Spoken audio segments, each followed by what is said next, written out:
নৱম শ্ৰেণীৰ ছাত্ৰ ছাত্ৰীসকল, আমি আগৰটো পাঠত এই মানৱ বন্দনা কবিতাটোৰ আলোচনা কৰিলোঁ। এতিয়া আমি পাঠটোৰ এই অনুশীলনী প্ৰশ্নখিনি আলোচনা কৰিম। এতিয়া চোৱা, তাৰ আগতে তোমালোকে এই পাঠবোধ এইখিনি চাই ল'বা। পাঠবোধত গোটেই কবিতাটোৰ সাৰমৰ্মখিনি চমুকৈ উল্লেখ কৰিছে। এতিয়া প্ৰশ্ন 1, চমু উত্তৰ লিখা। আমি আগতেই কৈছোঁ যে চমু উত্তৰ আৰু অতি চমু উত্তৰ দুই প্ৰকাৰৰ প্ৰশ্ন পৰীক্ষাত আহে। চমু উত্তৰ বুলি ক'লে আমি এটা বা দুটা বাক্যত লিখিব লাগিব, আৰু অতি চমু বুলি ক'লে এটা বা দুটা শব্দত উত্তৰটো লিখিলেই হয়। এতিয়া এই তিনিটা প্ৰশ্ন এই 1 নম্বৰত আছে। মানুহেই পৰাৎপৰ বোলাৰ কথাষাৰৰ অৰ্থ কি? আমি অৰ্থ পাইছিলোঁ যে পৰাৎপৰ শব্দটোৰ অৰ্থ হ'ল শ্ৰেষ্ঠতকৈও শ্ৰেষ্ঠ, পৰম সত্য। এইখিনি। এতিয়া এই প্ৰশ্নটোৰ উত্তৰ কি হ'ব? তোমালোকক এটা কথা এইখিনিতে কৈ থওঁ যে মই উত্তৰবোৰ কৈ যাম, আৰু তোমালোকে এইবোৰ শুনি শুনি বহীত লিখিবা। ভিডিঅ'টো বাৰে বাৰে চাই শুনি মই উত্তৰ কৈ যোৱা মতে বহীত লিখি ল'বা সকলোবোৰ প্ৰশ্নৰ উত্তৰ। এবাৰতে নহ'ব, বাৰে বাৰে চাব লাগিব।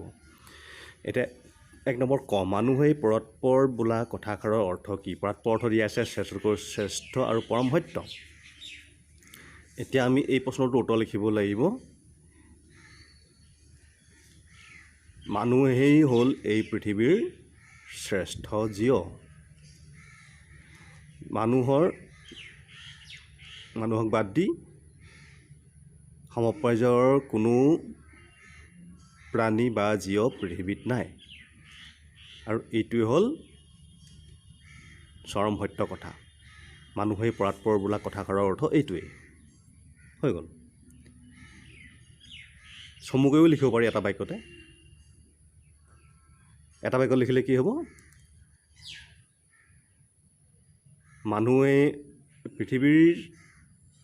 মানুহেই হ'ল শ্ৰেষ্ঠ জীৱ,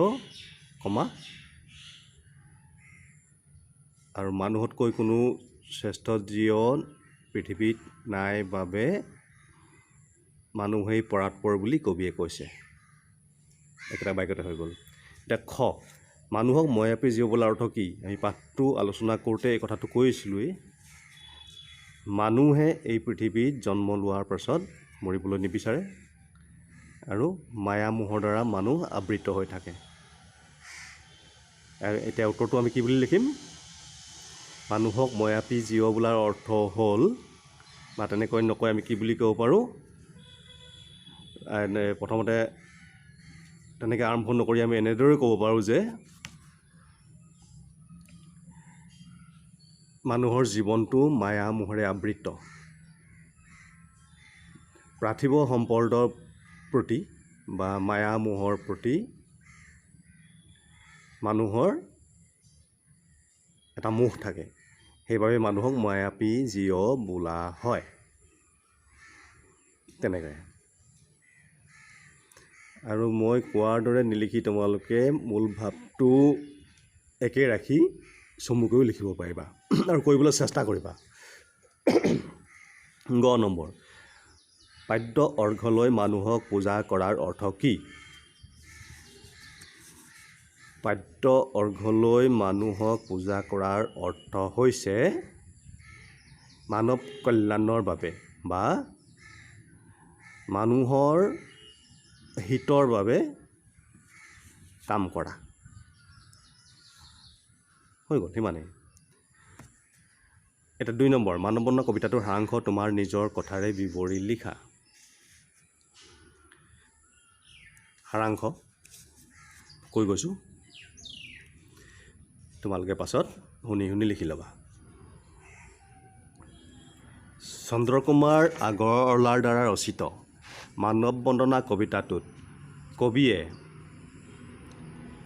মানুহৰ গুণগান গাইছে আৰু মানৱ কল্যাণৰ বাবে কাম কৰি যাবলৈ সকলোকে আহ্বান জনাইছে। কবিৰ মতে এই পৃথিৱীত মানুহৰ চিৰন্তন সুঁতিটো অনন্তকালৰ পৰা প্ৰবাহিত হৈ আহিছে আৰু মানুহেই হ'ল শ্ৰেষ্ঠ জীৱ। মানুহক বাদ দি কোনো দেৱতা নাই আৰু মানুহেই হ'ল একমাত্ৰ দেৱতা। আমি মানৱীয় কাম কাজৰ দ্বাৰা পৃথিৱীখনকে স্বৰ্গতুল্য কৰি ল'ব পাৰোঁ আৰু সেইটোৱেই মানৱ জীৱনৰ প্ৰধান উদ্দেশ্য হ'ব লাগে।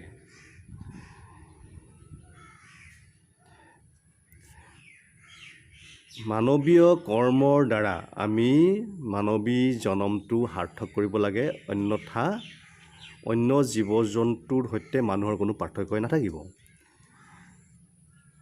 মানুহেই হ'ল পৃথিৱীৰ একমাত্ৰ সত্য। মানুহৰ সমপৰ্যায়ৰ প্ৰাণী এই পৃথিৱীত আৰু কোনো নাই আৰু মানুহে সেইবাবে মানৱীয় কাম কাজৰ দ্বাৰা মানৱীয় আচৰণ প্ৰদৰ্শন কৰি মানৱ কল্যাণৰ বাবে তাৰ লগতে অন্যান্য জীৱ জন্তু তথা প্ৰকৃতি জগতৰ বাবেও কাম কৰিব লাগে। মানুহেই একমাত্ৰ দেৱতা আৰু মানৱ কল্যাণৰ বাবে কাম কৰিলেই দেৱতাক পূজা কৰা হয়।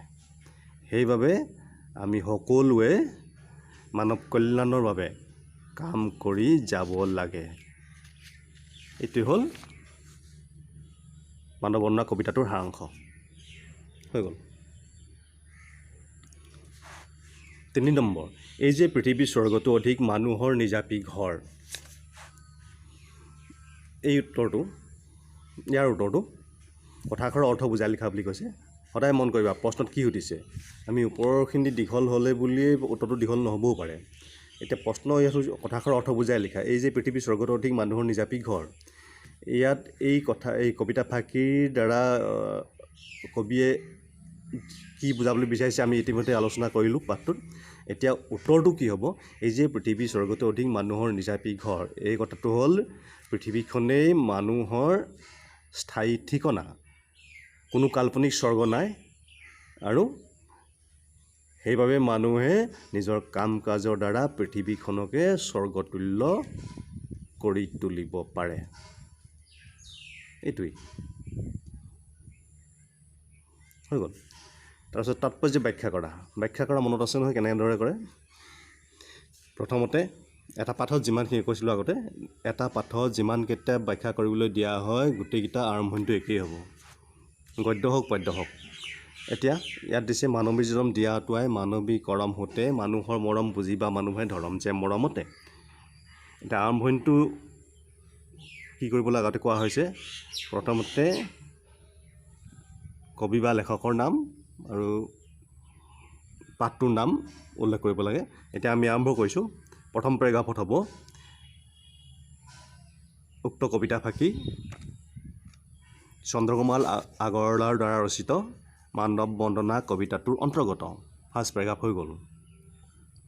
দ্বিতীয় পেৰাগ্ৰাফ কি প্ৰসংগত এই কথাষাৰ লেখকে বা কবিয়ে কৈছে, দ্বিতীয় পেৰাগ্ৰাফত সেইটো লিখিব লাগিব। এতিয়া আমি লিখিম দ্বিতীয় পেৰাগ্ৰাফ। মানুহে মানৱীয় কৰ্মৰ দ্বাৰা নিজৰ জীৱনটো সাৰ্থক কৰিব লাগে আৰু মানুহৰ কল্যাণৰ বাবে কাম কৰিলে বা মানৱ ধৰ্ম পালন কৰিলেই,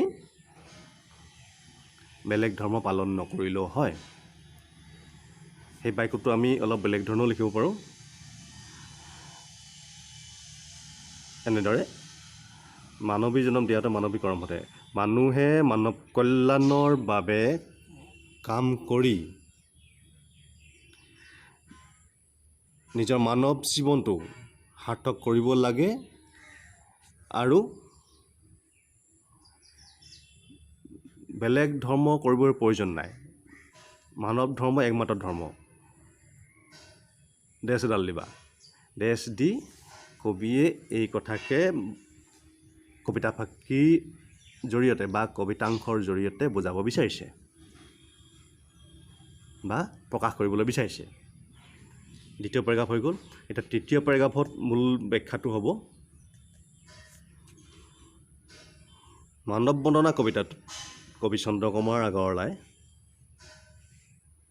মানুহৰ গুণগান কৰাৰ লগতে সকলোকে মানৱ কল্যাণৰ বাবে কাম কৰিবলৈ আহ্বান জনাইছে কবিয়ে কৈছে যে আমি অন্য দেৱ দেৱীক পূজা কৰাৰ যুক্তি নাই বা অন্য ধৰ্ম পালন কৰাৰো প্ৰয়োজন নাই আমি মানুহৰ কল্যাণৰ বাবে কাম কৰিলে আমাৰ মানৱ জীৱনটো সাৰ্থক হ'ব আৰু আমি মানৱ হৈ জন্ম লৈছোঁ যেতিয়া মানৱীয় কৰ্মৰ দ্বাৰাই সেই মানৱ জীৱনটো সাৰ্থক কৰি তুলিব লাগিব কবিতা ফাঁকিৰ দ্বাৰা কবিয়ে এই কথাকে বুজাব বিচাৰিছে হৈ গ'ল ইমানেই তিনিটা পেৰাগ্ৰাফ কৰিবা সদায় যিকোনো পৰীক্ষাত এতিয়া খ নম্বৰটো মানুহেই দেৱ মানুহেই হেৱ মানুহ বিনে নাই কেও কৰা কৰা পূজা পাদ্য অৰ্ঘ লৈ জয় জয় মাধৱদেৱ আৰম্ভণিটো একেই হ'ব আগৰটোৰ নিচিনা উক্ত কবিতাংশ চন্দ্ৰকুমাৰ আগৰৱালাৰ দ্বাৰা ৰচিত মানৱ বন্দনা কবিতাটোৰ অন্তৰ্গত প্ৰথম পেৰাগ্ৰাফটো হৈ গ'ল দ্বিতীয় পেৰাগ্ৰাফত লিখিব লাগিব কবিয়ে মানুহকেই একমাত্ৰ দেৱতা বুলি কৈ মানুহকে পূজা সেৱা কৰিবলৈ অৰ্থাৎ মানৱ কল্যাণৰ বাবে কাম কৰিবলৈ আহ্বান জনাইছে তাৰপিছত মূল ব্যাখ্যা তৃতীয় পেৰাগ্ৰাফত হ'ব মানৱ বন্দনা কবিতাটোত কবি চন্দ্ৰকুমাৰ আগৰৱালাদেৱে মানুহকে একমাত্ৰ দেৱতা বুলি উল্লেখ কৰিছে কবিয়ে কৈছে যে এই পৃথিৱীত মানুহৰ বাদে অন্য কোনো দেৱতা নাই আৰু গতিকে আমি কোনো কাল্পনিক দেৱ দেৱীক পূজা কৰাৰ সলনি মানুহকে পূজা সেৱা কৰিব লাগে অৰ্থাৎ মানুহৰ হিতৰ বাবে বা মানুহৰ কল্যাণৰ বাবে কাম কৰিব লাগে পূজা কৰাৰ অৰ্থ সেইটোৱে মানুহেই দেৱ মানুহেই হেৱ মানুহ বিনে নাই কেও কৰা কৰা পূজা পাদ্য অৰ্ঘলৈ জয় জয় মাধৱদেৱ গতিকে আমি সকলো সময়তে মানুহৰ জয়গান গাব লাগে অৰ্থাৎ মানুহৰ বা মানৱ সমাজৰ উন্নতিৰ বাবে বিভিন্ন ধৰণৰ কাম আমাৰ সাধ্য অনুসৰি কৰিব লাগে মানুহেই একমাত্ৰ দেৱতা গতিকে মানুহক সেৱা কৰিলে বা মানৱ কল্যাণৰ বাবে কাম কৰিলে ভগৱানক বা দেৱ দেৱীক পূজা সেৱা কৰা হয় কবিয়ে এই কবিতা ফাঁকিৰ দ্বাৰা সেই কথাকে বুজাব বিচাৰিছে আৰু জয় জয় মাধৱদেৱ অৰ্থাৎ মানুহৰ উন্নতিৰ বাবে বা মানৱ সমাজৰ সামগ্ৰিক হিতৰ বাবে কাম কৰি যাবলৈ মানুহকেই কবিয়ে আহ্বান জনাইছে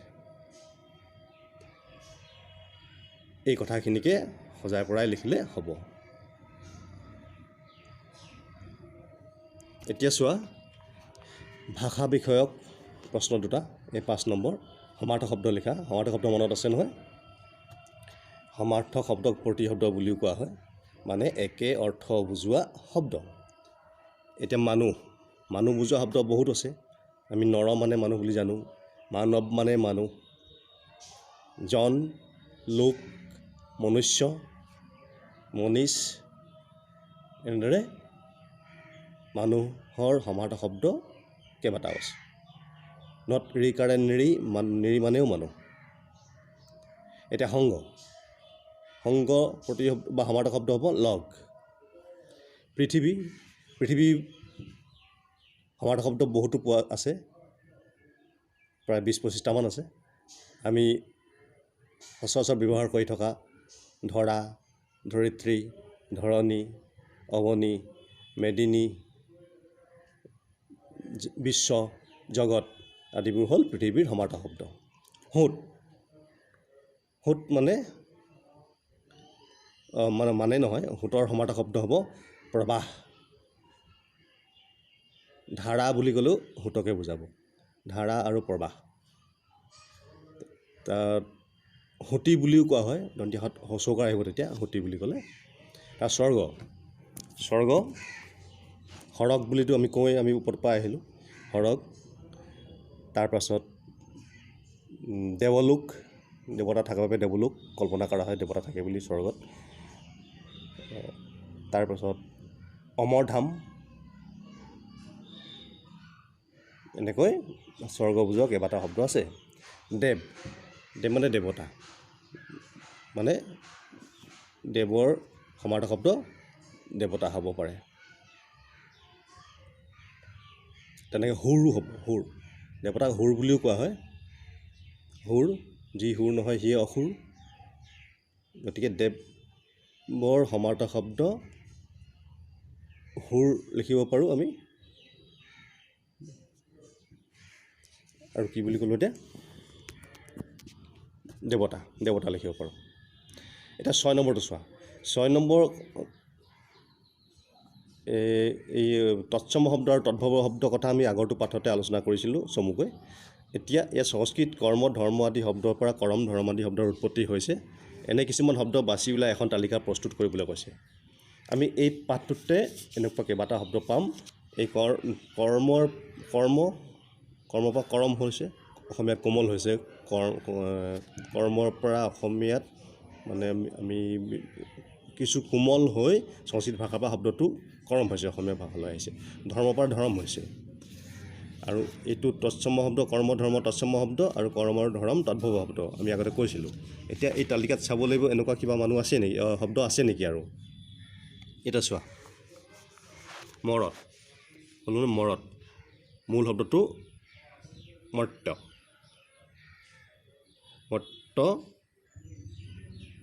অসমীয়াত কিছু কোমল হয় বা তদ্ভৱৰ ৰূপ লৈ মৰত হৈছে। জন্ম পৰা জনম, কৰ্মটো পালোৱেই, তাত ধৰ্মটো পালোৱেই।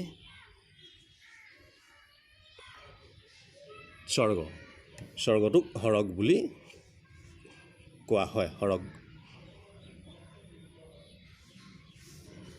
ইয়াত এই পাঠটোত এইকেইটাই আছে।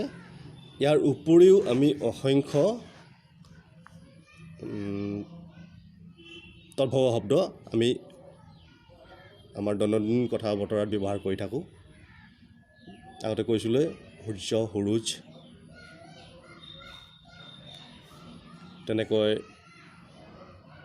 কৰ্ণ, কাণ, সৰ্প, সাপ, ছত্ৰ, ছাতি, হস্ত, হাত, বৃক্ষ, বিৰিখ, তেনেদৰে পত্ৰ, পাত,